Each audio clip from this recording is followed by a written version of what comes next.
Kami tidak ingin reformasi yang kita perjuangkan selama 20 Dianggap mengancam demokrasi, puluhan jurnalis di Kota Kendari berunjuk rasa di depan kantor DPRD Provinsi Sulawesi Tenggara Selasa siang. Di hadapan Ketua DPRD Sulawesi Tenggara Aliansi Jurnalis Independen atau AJI Kendari dan Ikatan Jurnalis Televisi Indonesia atau IJTI Sultra meminta DPRD menolak dan mencabut pengesahan pasal-pasal di RKUHP yang kontroversi dan mengancam kebebasan demokrasi di Indonesia.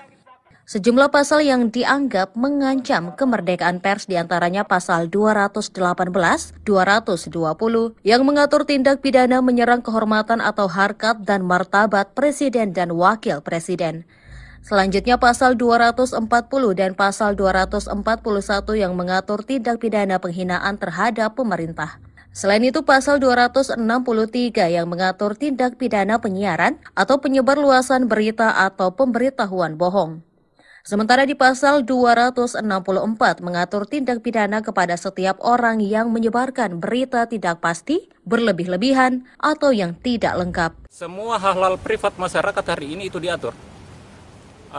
Di pasal-pasal itu ada beberapa hal yang memang boleh dan tidak boleh dilakukan.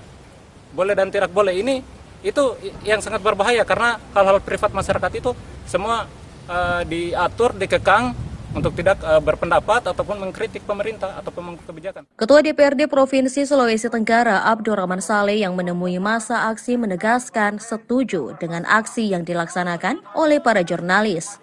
Sebab sejumlah pasal bermasalah itu juga mengancam kemerdekaan seluruh masyarakat dan kerja-kerja jurnalis dalam memberikan informasi ke publik.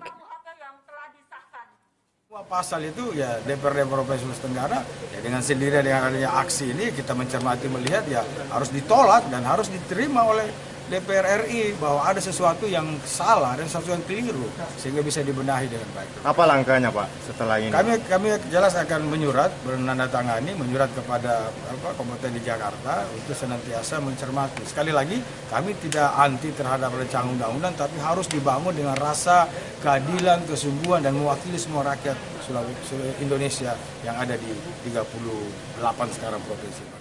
Meski menuai gelombang protes dari sejumlah elemen masyarakat sipil, DPR RI dan pemerintah resmi mengesahkan rancangan Kitab Undang-Undang Hukum Pidana atau RKUHP menjadi undang-undang dalam rapat paripurna yang digelar pada Selasa pagi. Al Ghazali melaporkan dari Kendari.